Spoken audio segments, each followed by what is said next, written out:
এলাকাবাসীর আতঙ্ক সত্যি হলো। দক্ষিণ 24 পরগনা জেলার পাথর প্রতিমায় রিং বাঁধের প্রস্তুতি শুরু করার আগে প্রায় 600 মিটার নদী বাঁধে ভাঙন, প্রায় 50টি পরিবার জলের তলায়।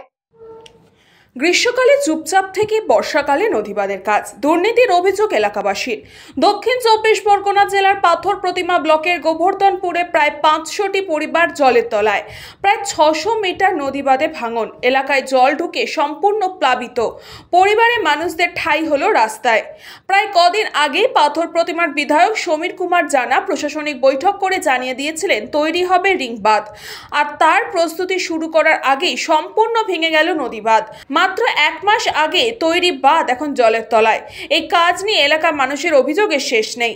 এলাকাবাসীর দাবি, যখন চর শুকনো থাকে তখন প্রতিশ্রুতি দিলেও কোনো প্রতিশ্রুতি সংস্থার কাজ করতে আসে না, আর বর্ষা পড়লেই নদীবাঁধে কাজ করার জন্য আসে প্রত্যেকেই, প্রস্তুতকারী সংস্থারা।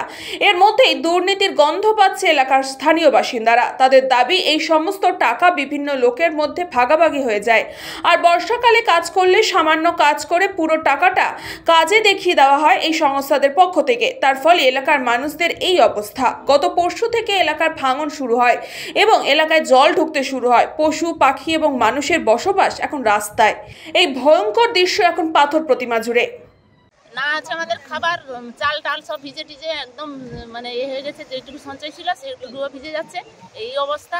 কিন্তু আমাদের এই আসল কারণটা হচ্ছে এরা এমন একটা মানে কাজ আরম্ভ করে এমন সময়, সেই সময়টা হচ্ছে যে এমন সময় কাজ আরম্ভ করবো যে এই সময়টা বাঁধ দেবো, আর সে যা হয় হবে, মানে এত টাকার কাজ হয়ে গেল বলে দিল আমাদের যে এত টাকা কাজ করে দিলাম। কিন্তু এই কাজের কি মূল্য আছে? একটা কাঁচা জায়গার উপরে এই জিও বিছিয়ে দিয়ে চাপিয়ে দিয়ে কোনো সময় করে যদি কাজ না হলে ওইগুলো হয়। একটা অত শুকনো গেল, এত শুকনো মানে সময় গেল, এত শুকনো কাল গেল, কিন্তু তখন কিন্তু বাঁধ করলো না। কিন্তু ঠিক এমন সময় বাঁধ করছে। আর আগে কি হয়েছে, মানুষ আর কি মানে এদের কাছ থেকে ঠকতে ঠকতে এমন মানে এতে পড়েছে যে এই সব জায়গাগুলো সব মাটি নিয়েছে, কিন্তু মাটিতে কিন্তু একটা পয়সা দেয়নি, অথচ তারা কিন্তু উপর থেকে পয়সা পেয়ে গেছে। এরা এই বাবুরা সব পকেটে সব ভরে নিয়েছে। দক্ষিণ 24 পরগনা থেকে বাবলু প্রামাণিক, নিউজ পঙ্গ টাইম।